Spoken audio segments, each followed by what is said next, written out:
Hello friends, welcome to our YouTube channel.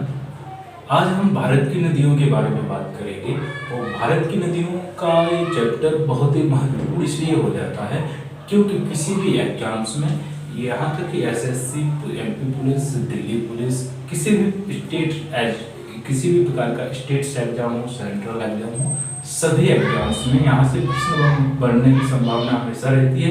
इसलिए आज हमारा टॉपिक है बहुत ही महत्वपूर्ण, भारत की नदियाँ, जहाँ से आपके लिए प्रश्न किसी न किसी एग्जाम में जरूर मिलेगा। तो देखते हैं, सबसे पहले मैप बनाते हैं।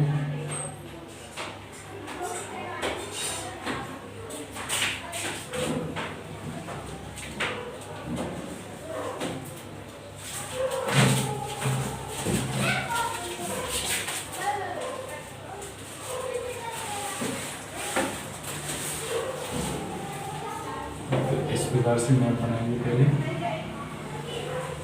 ठीक है। तो यहाँ देखना है हमें भारत की नदियाँ।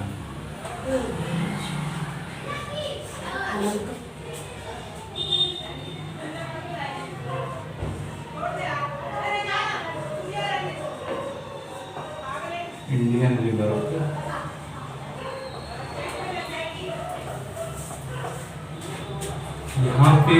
यहाँ पे है Chemayungdung glacier, Chemayungdung glacier, Chemayungdung glacier.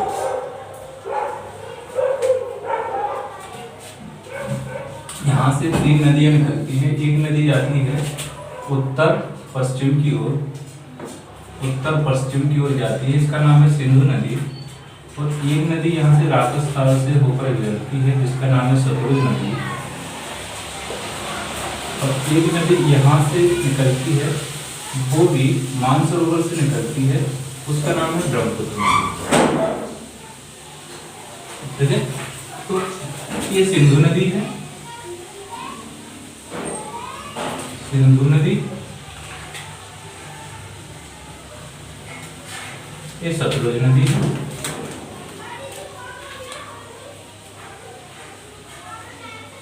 और ये है हमारी ब्रह्मपुत्र नदी, ब्रह्मपुत्र नदी, ठीक है। ब्रह्मपुत्र को तिब्बत में सांगपो नाम से जाना जाता है, सांगपो। सिंधु नदी जाकर के अरब सागर में मिल जाती है। ये जम्मू कश्मीर होते हुए पाकिस्तान में बहती हुई और अरब सागर में मिल जाती है। यहाँ से सतलुज नदी निकलती है राकसताल से, राकसताल, और हिमाचल प्रदेश में जैसे प्रवेश करती है तो यहाँ हिमाचल प्रदेश में सिपकीला दर्रा, हिमाचल प्रदेश में है सिपकीला दर्रा, वहां जाकर के ये इंडिया में प्रवेश करती है। कहाँ से? हिमाचल प्रदेश में सिपकीला दर्रा से सबसे पहले, भारत में प्रवेश करने से पहले सिपकीला दर्रे से गुजरती है सतलुज नदी और हिमाचल प्रदेश में प्रवेश कर जाती है, यानी इंडिया में प्रवेश कर जाती है और चली जाती है।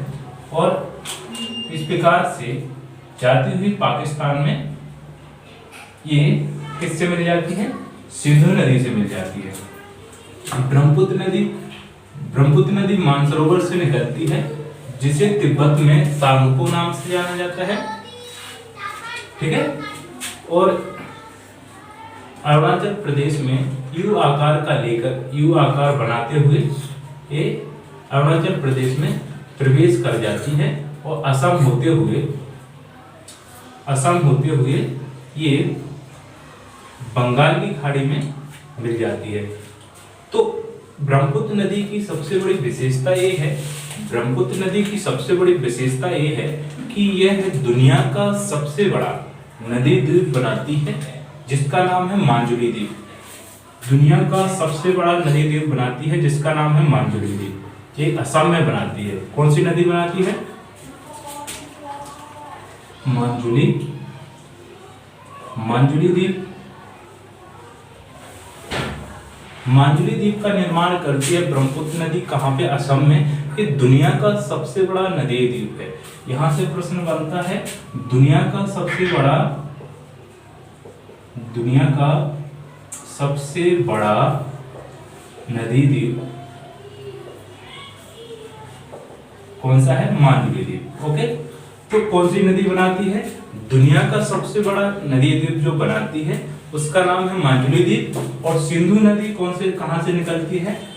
मानसरोवर में चेमा युंगडुंग ग्लेशियर से निकलती है और उत्तर पश्चिम में प्रवाह करते हुए जम्मू कश्मीर में प्रवेश कर जाती है और जम्मू कश्मीर गिलगित ग्लेशियर होते हुए पाकिस्तान में प्रवेश करती है और पाकिस्तान में प्रवेश करते हुए फिर अरब सागर में मिल जाती है। ठीक है, अब यहां से जो तीसरी नदी है सतलुज नदी, सतलुज नदी हमारी कहां से निकलती है? मानसरोवर में है राकसताल, राकसताल से सतलुज नदी निकलती है जो कि सिपकीला दर्रा से होते हुए भारत में प्रवेश करती है। तो यहाँ से 3 प्रश्न ऐसे बन जाते हैं जो अधिकतर पेपर में पूछे जाते हैं। और ठीक है, तो सबसे पहले प्रश्न ये बन जाता है कि सबसे बड़ा नदीय द्वीप, सबसे बड़ा नदीय द्वीप कौन सा है तथा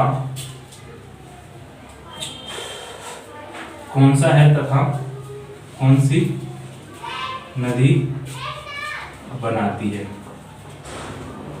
ठीक है, एक प्रश्न ये बन जाता है तो इसका उत्तर ये रहेगा सबसे बड़ा नदी द्वीप मांजुली द्वीप है, मांजुली द्वीप है तथा यह ब्रह्मपुत्र द्वारा बनाया जाता है। ओके, नेक्स्ट आपका प्रश्न ये बन जाता है कि ब्रह्मपुत्र नदी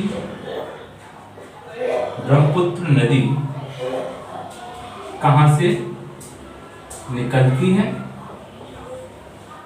ओके, तो ब्रह्मपुत्र नदी इसका उत्तर हो जाता है कहां से? मानसरोवर, तिब्बत में मानसरोवर ग्लेशियर से ओके, तिब्बत में मानसरोवर ग्लेशियर से कौन सी नदी निकलती है? ब्रह्मपुत्र नदी निकलती है। और अगला प्रश्न जो बन जाता है वो बन जाता है सिंधु नदी। सिंधु नदी कहां से निकलती है तथा कहां जाकर मिलती है? तो ये कहां से निकलती है?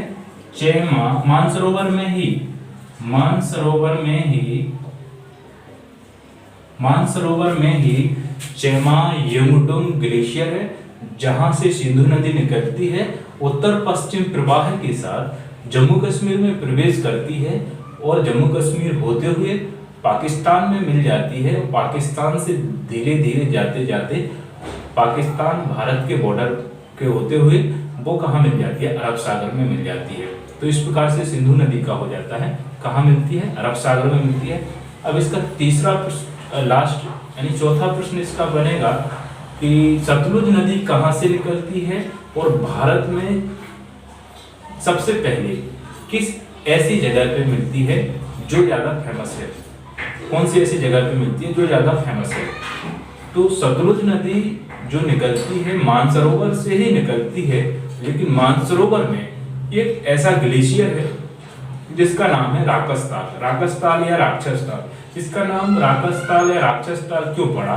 क्योंकि इसका जो पानी है मटमैला है, इसीलिए इसको किसी न किसी प्रकार से राक्षस प्रजाति के तौर पर माना गया है।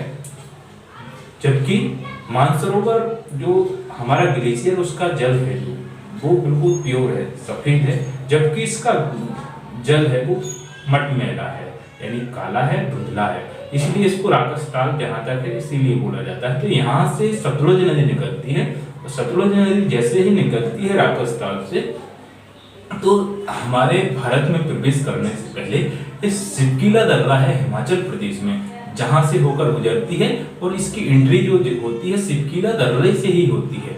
तो भारत में आ जाती है। हिमाचल प्रदेश होते हुए सतलुज नदी पर भी भाखड़ा नागल बांध बना हुआ है, जहां से इंदिरा गांधी नहर निकाली गई है हरि के नाम के स्थान से, जो कि मानव द्वारा निर्मित नहर है, विश्व की सबसे बड़ी नहर के रूप में इसको जाना जाता है, जो कि राजस्थान की सिंचाई और राजस्थान के जल आपूर्ति करने में बहुत बड़ा कदम भारत सरकार द्वारा उठाया गया है। इस प्रकार से सतलुज नदी की बात हो जाती है और आगे जाकर के ये सिंधु नदी में मिलती है। सिंधु नदी और बाकी और नदियां भी हैं, सिंधु, सतलुज, चिनाब, रावी, ब्यास, सभी आकर के मिल जाती हैं और अरब सागर में चली जाती है। इस प्रकार से हमारा ये चैप्टर हो जाता है। जो अगला चैप्टर होगा इन्हीं पर होगा, वो काफी डिटेल्स में होगा। तब तक के लिए धन्यवाद।